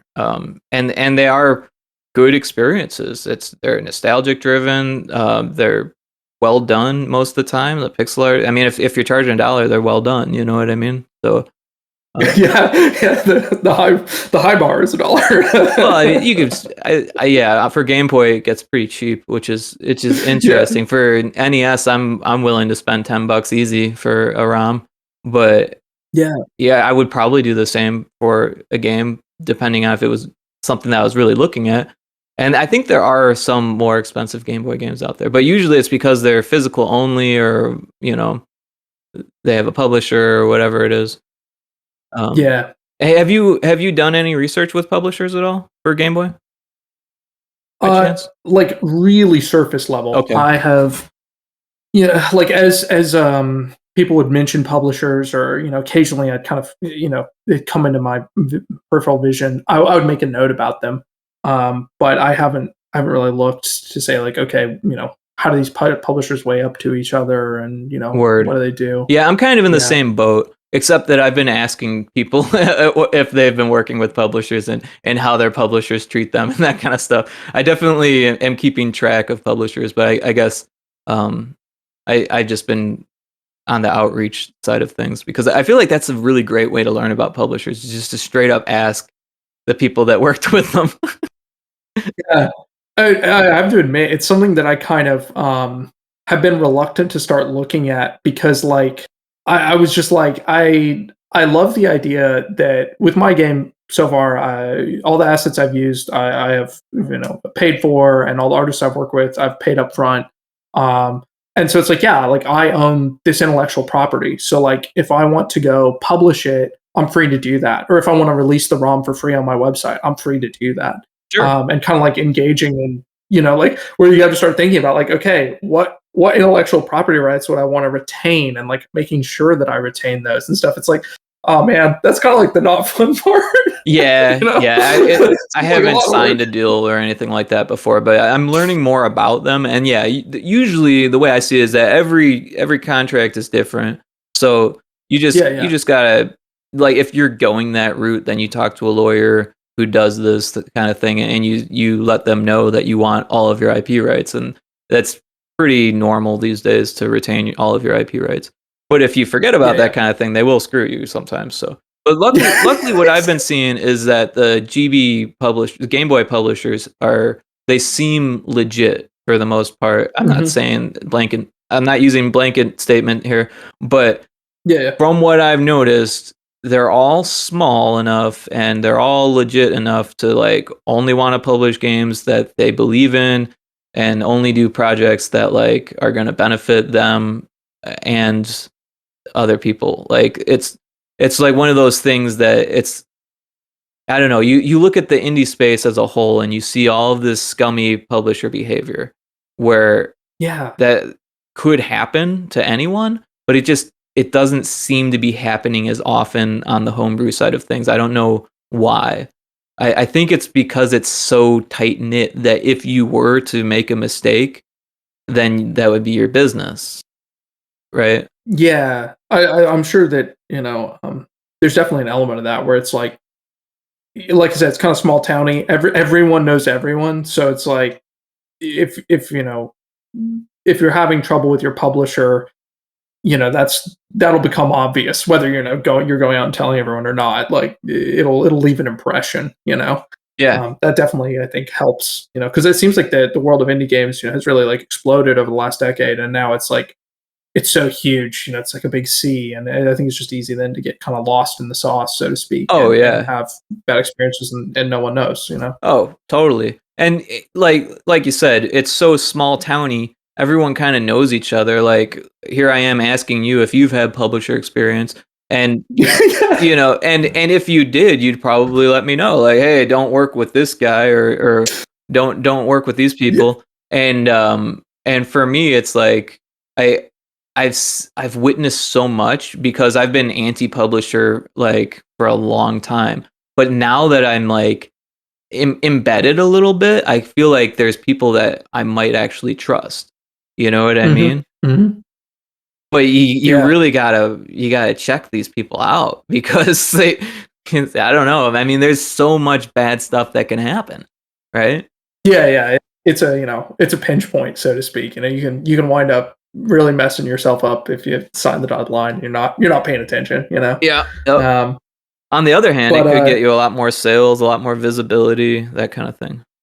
yeah, yeah. It's funny. Like that's kind of been like an ongoing struggle. I go back and forth about where it's like for me one of the big goals I've had for the project is um, obviously it's available for free to play right now. You can play the version of Meadow that stands as it currently is. But I've also wanted to have the game be available for free, like a version of it for in perpetuity. I know when I was growing up, um, I really loved the fact that there were some games I could go online and play for free. In particular, I don't know if anyone listening will remember the game Sauerbraten or Cube Two. I It's an open remember. source like you do. Yo, Yeah, yes, I used yeah. because it was a game that came with the engine, right? Oh, yeah, yeah. It's like a kit and caboodle. Like yeah, it was all one. Cube Two and Sauerbraten were one thing. That's Yeah, right. I didn't yeah, yeah. actually play Cube 2. I just played with Sauerbraten. Yeah, yeah. I think I'm kind of maybe over describing it. I think they're the same thing. Well, But one like was a game and one was an engine, but it was a game that had an engine in it. It was weird. Yeah. But it It was was a very weird thing. I bounced off of Uh, Unreal to Sauerbraten is what happened because I couldn't figure out no, Unreal. So I was like, wait yeah, a second, this one doesn't require any programming. yes. Yeah, I spent so many hours as a teenager playing, like playing deathmatch online or editing maps, and just I love that. And like the fact that it was freely available actually wound up being really important. So I could go out and find it and just play it. So that kind of experience stuck with me, and I was like, I for sure want part of this to be, non-commercial. But there's also a part of it where it's like, if I wind up putting this on a marketplace, even if I genuinely want to price it at free or a very low price, like you run into this problem where it's like, okay, well now you're like in the shovelware bin, and it's like, oh, I don't, okay, now I gotta think about like, okay, what do I need to do to make sure I don't wind up in the shovelware bin, but also still, have an affordable, reasonable price and stuff like that. So that kind of, that's been an ongoing, internal conflict. I've been trying to figure out like, what do I want to do about, releasing the game, like, Sure. and so then I've turned away from that and been like, well, I'm just going to finish the game.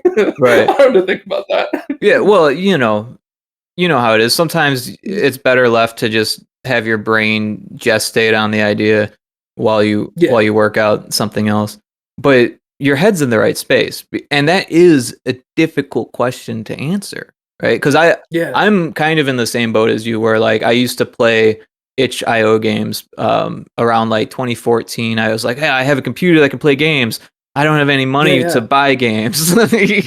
So I would go to Yeah. itch and find free games. I'd be like, this is awesome. This is great. I want to be good enough one day to make a game, put it on itch and give it out for free. And then within Yeah. like a few years I actually did. I was like, this is awesome. I have a game out on itch, and Mhm. like, don't get me wrong, I want to make money off my games too.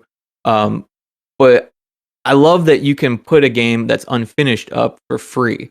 And that way, the people who want to play a game that's free, they're going to find it and they might not really care that it's totally unfinished or that it's not unfinished Mhm. or that it is unfinished because they didn't have to pay for it. Where someone who paid, even $1 would expect the game to be finished. Yeah. There's definitely like an element of like you start getting into like human psychology stuff where it's like the value people place on a free item versus an item that that you had to make some kind of exchange for, and what's your net inputs so you can feel you're getting a good net output.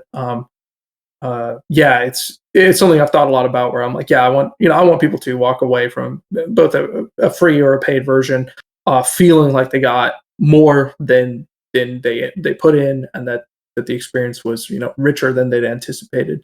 Um, but what that means, what the practicals of that are, a question for another time. Yeah, no, I could see that being something to noodle out in a notebook over the course of a Yeah, few months at least. yeah. Essentially, like a marketing campaign. Yeah, yeah. That's a great way to put it. Yes, sir. A marketing campaign. So, do you ever do side projects or anything like that? I know that as a solo dev or as a dev in general, there's always some type of pull to head to a new project. But you've been working Yeah, on your project for 3 years, you say? yeah. I kind of pinned the start at like January of 22, so we're in the third year, So, two plus years so how now. long did it take before you started on a new project? Um, in like November of 22, after I'd worked on Meadow for like 9 months, I'd kind of I'd done the initial release, and I was like, okay, maybe I'll put this down and like go work, take what I've learned and go work on another game. Um, and I started working on that, and I kept being like, kind of going back and saying, okay, well, maybe I should polish up Meadow. But it's been so hard because I've had the next game, quote unquote, rattling around in my head for like 2 years now, and I've part of my motivation for getting Meadow done is so I can like move on and work on the next game, because I was like, if I start the next game, I won't come back to Meadow, and I was just like, I'm not ready to I'm not ready to do that yet. I'll take it in sequence. Wow. Yeah. Um, I feel some of that. Although I am capable of working on more than one thing at a time. Like I don't stop anything. yeah, yeah. I mean, I have a lot of admiration for that. I a part of the reason why I feel like I would not come back to Meadow is just because the next game that I want to make is like much more of a technical challenge on the Game Boy. I want to do like an RPG, Cool. and I also want to I really want to try to do more with the narrative side. Right, Meadow is I think a delightful experience, and it's very focused on like positive emotions, but it's not very deep narratively. I really did not have a deep story to tell in the kind of traditional narrative context. But the next game I make, I want to really like challenge myself to tell a very complex and mature story using the form factor of the Game Boy, and like then definitionally kind of running against the grain of like the toyetic nature of the platform to say like, okay, how would you tell something that's like maybe a little grisly and grim without getting too cheesy or kind of spilling over. And because I think that will be a massive task in its own right, feel like I'd absolutely get sucked into it and then be unable to get back to like the kind of light charm of Meadow. Awesome.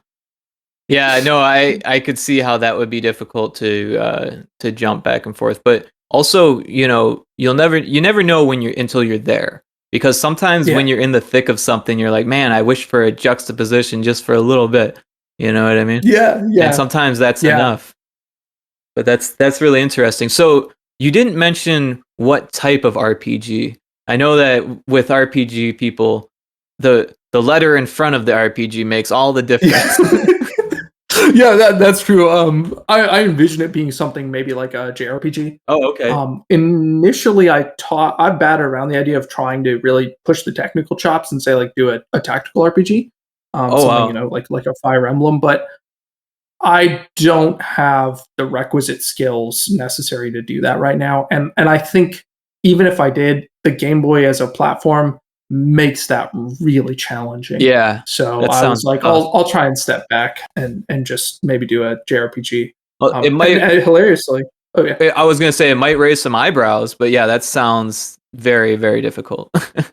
yeah, yeah. There's just fundamental things having to do with like the way number of sprites you can have on the screen and stuff, where it's like I think you'd have to get very advanced to be able to do a full tactical RPG experience and really get into to knowing all That'd be about hard to do on how the Unity. Game Boy does stuff. Yeah, yeah, exactly. Yeah. I was like, I'll just go ahead and maybe do a more traditional JRPG experience. I really like the aesthetics of like the Shin Megami Tensei games. Oh, I don't know those. I've not they're like a set of JRPGs that were kind of, in particular on the Super Nintendo, I think, and some other like maybe the MSX. But they're like the aesthetics of the game are really interesting because they're like kind of techno futurist, but also there's like a lot of like demons and esoterica involved, like religious esoterica. Cool.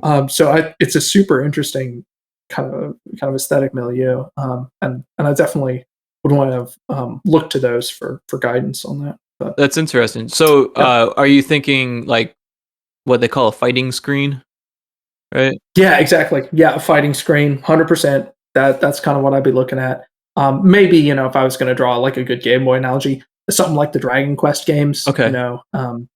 Just kind of a fighting screen, and you kind of wind up getting limited because how much detail do you want to put in the enemies and stuff. So there's it's still at a very early prototype stage, so a lot of that's to be hashed out, but Did something like that. you play the Final Fantasy Game Boy games? That's what um they were called here in the States, anyways. It was Final Fantasy. I didn't. There was Adventure, Legend, 1, 2, and 3. And No, Legend I did not play 3, those. they pushed the boundaries. They pushed the envelope. They pushed the hardware so hard that it was just insane how much is in there. Okay, Yeah, I'll have to nowadays check that you out. can find it labeled as the Japanese name, which was Saga. right? Okay. So the and it's they're all those three with the fighting screens are sold because it was Final Fantasy Legend that had fighting screens, and then Final Fantasy Adventure was Hmm. Seiken Densetsu, so Secret of Yeah, Mana yeah. 1.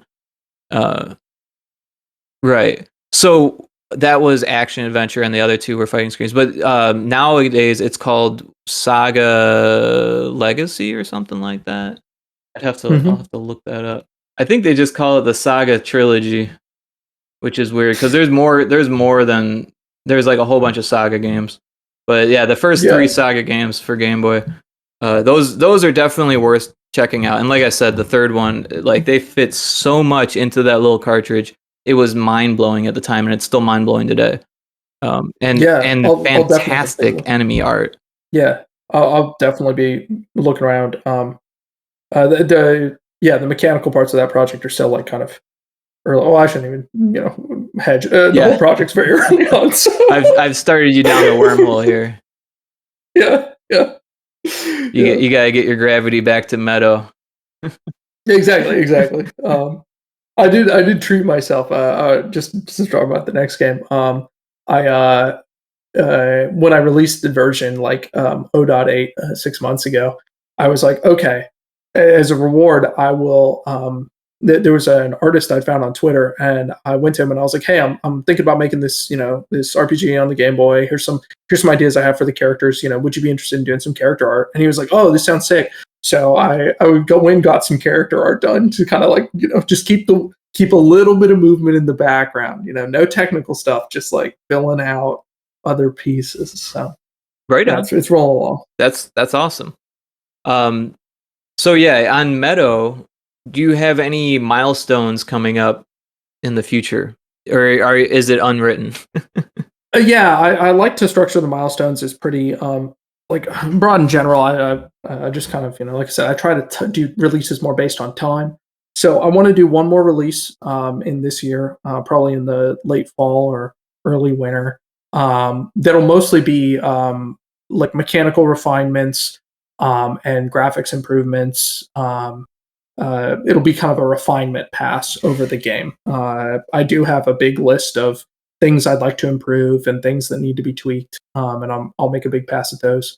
And I'm also going to see if I can make a narrative pass at the game and kind of improve some of the dialogue and maybe work a little bit more of a little more kind of interest into the characters of the game.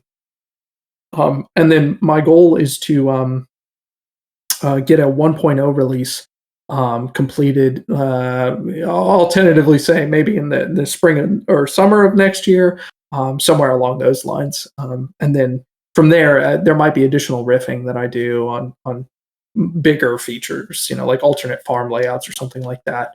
Oh But that wow, would kind of be like a post 1.0 where it's like, okay, that's like a DX version or something. That interesting. there might be I might use to kind of hold over for marketing purposes as I market the game. That there's still stuff going on, but maybe it's additional. Wow. So So lots of that's yeah. ideas.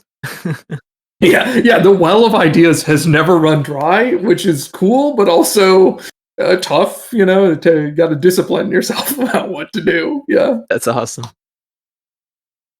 Yeah, really, really glad to hear that you're heavily inspired working on what you're doing, and that you've got high hopes for the future, and everything's working pretty well for you. It sounds like Oh we've yeah. been going for about 2 hours here. So I like to ask if there's anything that you wanted to talk about that we didn't talk about. Feel free to bring it up if you've got anything that you're thinking about. Um, I don't have any core topics we didn't touch on. We did touch on the GB Studio before, and I do want to just I owe a great debt to Chris Maltby and the GB Studio team. The fact that they released GB Studio for free and I'm able to use it is tremendous. I would not have made Meadow if that were not possible. So it's big hats off to them. And then big hats off to there's a huge list of people whose assets I've used, and those are also really important because without those assets being available, sound effects and music and graphics, I actually wouldn't have been able to make Meadow either, because I wouldn't have been able to go say, okay, I'm gonna go add this to the game now, or go see an image and be like, oh, I should incorporate that.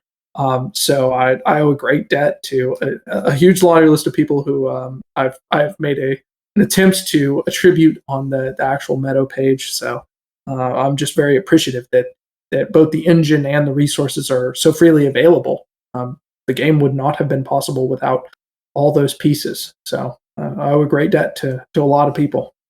Yeah, a huge shout out to Chris and GB Studio and everyone who worked on the team. And yeah, that sounds great. That you're shouting out all of your asset friends. Appreciate that. And yeah, so everyone should go to your itch page, download the ROM, play it out. Is there a way to play it on a web build on your page? I forget. Yes, there is. You can simply navigate to the page and hit the play button, and it will begin playing. I don't have the URL memorized. If you choose, you can Google for Meadow GB. You can also go to meadow.fun, and the link is available there, alongside some screenshots and information. And then if you're interested, you can, of course, follow me on Twitter at Sal_T_GB to keep up to date with the latest, or just navigate to my profile, and I have all sorts of links to all the other pages there too. So there's lots of ways to get there. Perfect. Yeah, and just real quick, if people aren't familiar, the web player builds that GB Studio creates are playable on your mobile device. So you don't even need to be on the computer. You can just pull out your phone, go to itch, search for Meadow, and then play the game on the emulator that's built into the web build, and it works like it would if you had downloaded an emulator on your phone, but it's all seamless right there on the website. It's super convenient. So definitely go check out Meadow and give it a test, and let Sal know what you think, because I'm sure he'd love to hear your feedback. I am looking for feedback right now on the game. I love to hear people's experiences, whether it's positive or negative. I'm learning things all the time. Someone very graciously informed me about the growing cycle of rhubarb that I knew nothing about. So there will be a patch in the future fixing how rhubarb grows. I saw that. It's a lot more hardy than I thought. And I appreciate that, because my mom grows rhubarb, and it just grows. Oh, really? It just grows. See, this is an opportunity to improve the realism of my game. This is perfect. But it's also toxic if you eat the leaves. Oh, I didn't know that. Okay. Maybe, I'll note that down in the list of potential features, dangerous foods. That's what we're missing. There's a whole lot of rhubarb information out there if you really want to jump into it. I'm just kidding. No, it was great having you on the show. You're a fantastic person to talk to. You just tons of fun. Been having fun laughing with you here. It's always nice to talk to another GB Studio dev, someone who knows programming and in the indie scene. It's just fantastic to talk to you. Thanks so much for coming on. Really appreciate it. Yeah. It really has been a pleasure. Thank you for having me.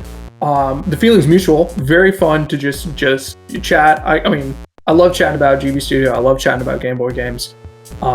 It's super fun, and thanks again for having me. I really appreciate it.